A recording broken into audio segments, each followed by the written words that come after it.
It's 2024, we're talking rock anniversaries, and I've already talked about the best rock albums of 1994 and 2004. And now it's time to complete the trilogy of awesomeness in these album trilogies with the best rock albums of 2014. 'Cause I'm electric, yes I am.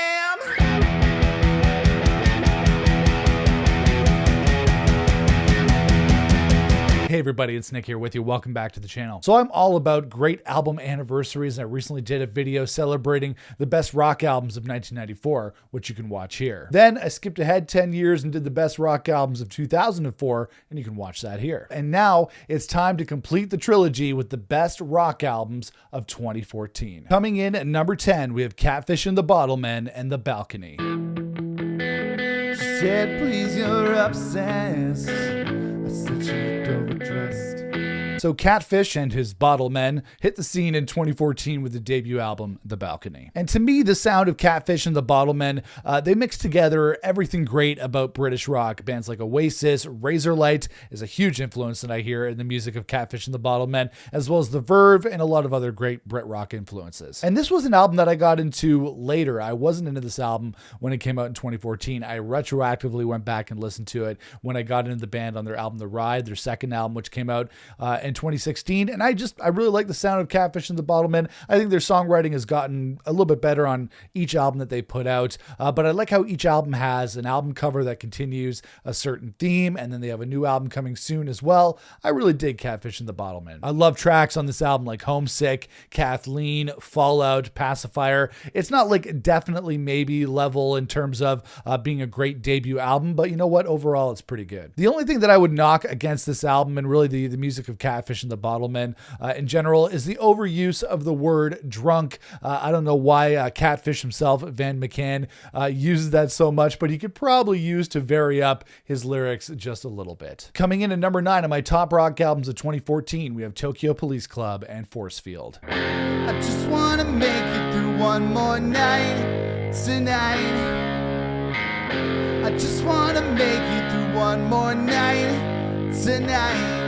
Tokyo Police Club are a great indie rock band from my neck of the woods, Southern Ontario here in Canada, but I have to admit that I absolutely hated Tokyo Police Club when they first came out. Then I got into them, I think around 2008 on the Elephant Shell album, which I think is a great album, but for my money, I would say that Force Field from 2014 is their best album by far. It's got really punchy production and performances, it's got amazingly catchy songs, and I think in general, it's a very highly regarded album within the Tokyo Police Club fandom. The only thing is that Tokyo Police Club is breaking up, albeit very slowly. They are doing a lot of touring, a lot of tour dates while they break up, but hopefully they play a lot of songs from this album because there's some classics on here. Hot Tonight, Miserable, Tunnel Vision, Through the Wire, lots of great songs to pick through for their final tour set list while they break up, and I'll believe that when I see it. Coming in at number 8, we have the Kooks and Listen.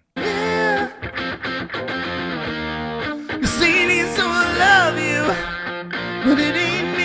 I've been a fan of the Kooks since they dropped their first album in 2006 called Inside In, Inside Out, and the band has been going strong for many years, although I think the album that preceded Listen, that came out before that, I found that pretty underwhelming. It was called Junk of the Heart, and I thought that Listen, their fourth studio album, was a welcome step up from that record. And the thing about the Kooks is they have a very classic songwriting vibe to them, very much reminiscent of some of the great songwriters in British rock history, where each song has its own flavor and vibe, and the songs are really catchy too, especially on this album. You have Forgive and Forget, which is a great single. You have West Side, Down, Are We Electric, a lot of great songs on here. And the thing is, the Kooks are really a rock and roll band at their heart, but they really bring in a lot of different influences, especially on this album with influences like funk, soul, and all sorts of different sides of rock and roll. I thought that Listen, the fourth studio album from the Kooks, was a welcome return to form, and I think they've maintained that quality ever since. Coming in at number 7 on my top 10 rock albums of 2014, we have the Foo Fighters and Sonic Highways. Give me the flammable light, cold as a match, ready to strike. So here I go. Sonic Highways came on the heels of a very popular Foo Fighters record in the Foo Fighters fandom, and in the rock world in general, Wasting Light. That's a very highly regarded Foo Fighters album. So the band was looking to do something different, and they did do something different on Sonic Highways.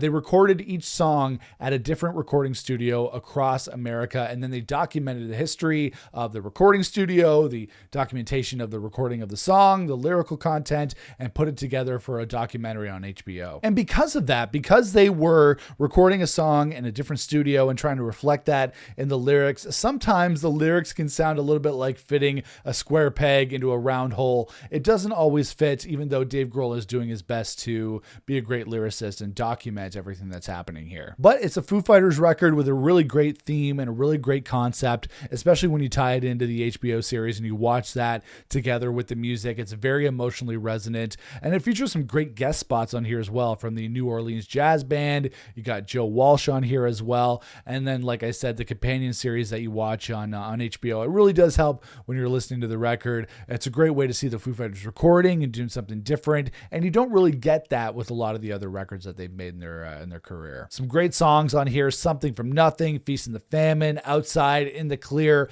Maybe not as strong as some of the other Foo Fighters records that we got before that and after that, but Sonic Highways still was a great record that was released from the Foos in 2014.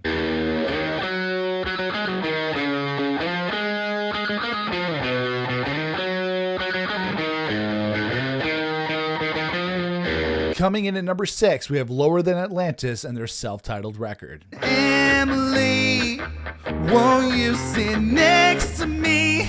You know, I'm kind of mad at myself because I didn't discover Lower Than Atlantis until about 4 or 5 years after this record came out, and I'm really pissed that I missed it when it came out because Lower Than Atlantis has since broken up. Don't you hate when that happens? You get into a band and then they call it a day? Like, just bad timing, you know? And to me, Lower Than Atlantis are part of a newer crop, or at least around the time in 2014, a newer crop of rock bands out of the UK at the time making really punchy, really crunchy rock music. You see, even though I've been always following British rock music, I was more into the Catfish and the Bottlemen kind of side of things, a little bit more of that traditional rock and roll sound, that more traditional Brit rock sound. So I missed out on some of the heavier music coming out of the UK in 2014, and that's a great scene that has continued right up until now, 10 years later. Say love is blind, but my vision is fine.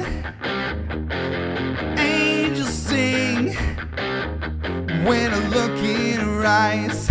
And the thing about Lower Than Atlantis is that they started out more metal, I believe. The first few records are a little bit heavier. They still have a good sense of melody, but definitely on this record in 2014, the self-titled record, they got more mainstream and they really started writing some really truly catchy and great songs. And it's really a shame that Lower Than Atlantis never broke through in North America. I don't ever think they actually came here for a tour. I definitely never saw them live here like I've seen a lot of other English bands of their generation. And I think the thing with Lower Than Atlantis, as great as they are, as great of a rock band as they are, they sound a little bit too English. But then this album kicks a lot of ass. You got some really crunchy, awesome riffs on here, some punchy drums from Eddie Thrower, and then some great vocals from Mike Deuce. Here we go, English Kids in America, Criminal, Emily, some really, really great songs on here. And on the deluxe edition too, if you're going to listen to this album, make sure you listen to the deluxe edition. It's got some great songs on there, including Superhero, Suicide, some great real gems on there. Definitely listen to the deluxe edition. And Lower Than Atlantis is a great band, and I hope inevitably, like every other band on the planet, they get back together. Coming in at number 5 on my top 10 rock albums of 2014, we have New Found Glory and Resurrection. So I was a moderate fan of New Found Glory during the early 2000s when they started making the scene, one of those great pop punk bands of the early 2000s. And I have a couple of their hits in the playlist over the years, My Friends Over You, Hit or Miss, but they're a pop punk band and they're very much of that early 2000s era. And then somehow, I don't even really remember how, I got into this album Resurrection, which came out in 2014. And then New Found Glory, they're still a pop punk band at heart, but it sounds more current. I really like the melodies on this record, and I think it's a little bit just chunkier, a little bit more guitar heavy than some of their other records. And I really love the theme of this album. I love the lyrics on here talking about resurrection and taking aim at the people who doubted you. It's something we can all relate to. Some really catchy songs on here, some really great songwriting, and I probably listen to this album more than I would anything from New Found Glory out of of the 2000s, of that era that they came out of. Some great songs on here. Worst Person, Selfless, Ready and Willing, One More Round. Definitely a great record. If you haven't checked it out, listen to Resurrection by Newfound Glory, one of the best rock records of 2014.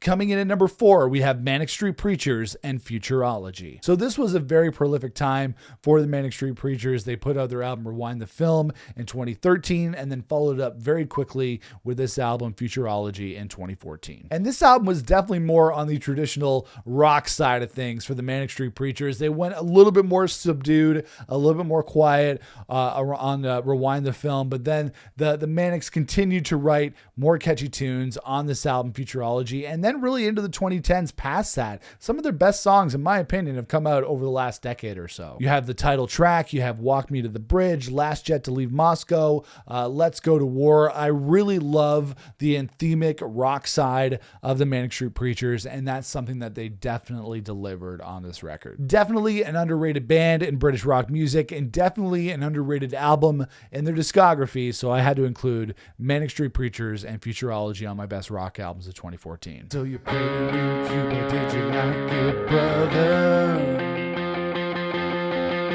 I bet you felt proud, you silly little fucker.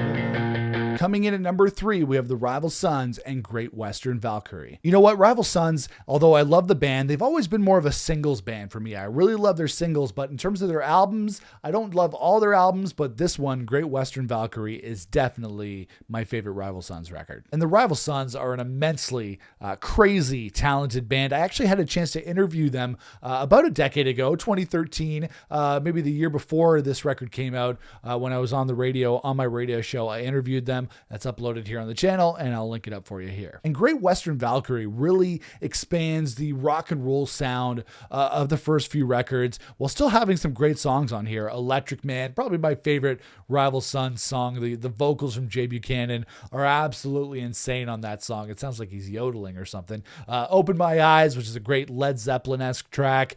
Good Luck, Good Things. There are some real bangers, some real strong songs on this record. Yes, I am. I'm electric. I'm your electric man. And Rival Sons really are just at their heart a great rock and roll band playing great rock and roll songs. Like I said, Jay Buchanan, I think, is one of the best vocalists in all of rock and roll right now. And it's just, I remember loving this album from day one, and I've continued to love it. It's definitely one of their best. Coming in at number 2, we have Royal Blood and their self-titled record. Little monster, I got my eye on you. Where you going? Where are you running to? I remember Royal Blood seemingly came out of nowhere, although I know that's not true. I know these guys worked very hard to put out this first record, but they hit the scene very quickly and immediately found their way onto rock radio playlists everywhere. It's really no surprise why it ended up all over rock radio. Songs like Figure It Out, Out of the Black, Little Monster, they dominated airwaves, and the band dominated festival appearances at the time as well. And similar to what I was saying about Lower Than Atlantis, I think that Royal Blood were part of that next wave of heavier British bands going beyond just the typical Brit rock sound. And I think the duo of Mike Kerr and Ben Thatcher, they're just one of the best rock duos out there. Just fat riffs and crazy awesome drums.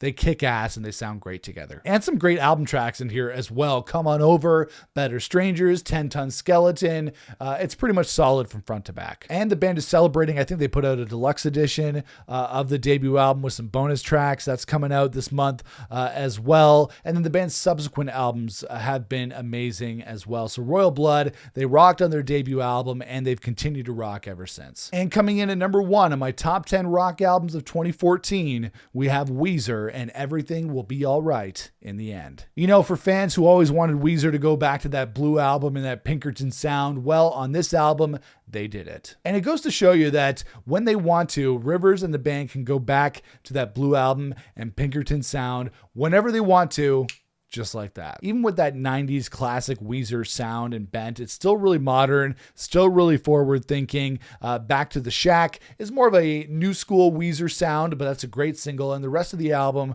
really falls into that classic Weezer sound. Eulogy for a Rock Band, Lonely Girl, The British Are Coming, Cleopatra. There are a lot of great songs on this record. And they kept that vibe going throughout the White Album and some of the subsequent albums. To me, Weezer have continued to be a really strong band songwriting wise throughout the 2010s and now. It's crazy that Everything Will Be All Right in the end came out 20 years after the Blue Album, and now we're 10 years on from that. It's crazy how time flies, and you know what? I feel real fucking old. My lonely girl, my lonely girl, my lonely girl, my lonely girl. And that is it, guys. That's my top 10 rock albums of 2014. Let me know what your top 10 rock albums are of 2014 in the comments below. I'm sure there was a lot of them that I missed on my list, so I would like to hear what your choices are for the top 10 rock albums of 2014. If you like this video, make sure to toss me a thumbs up. I'd really appreciate that.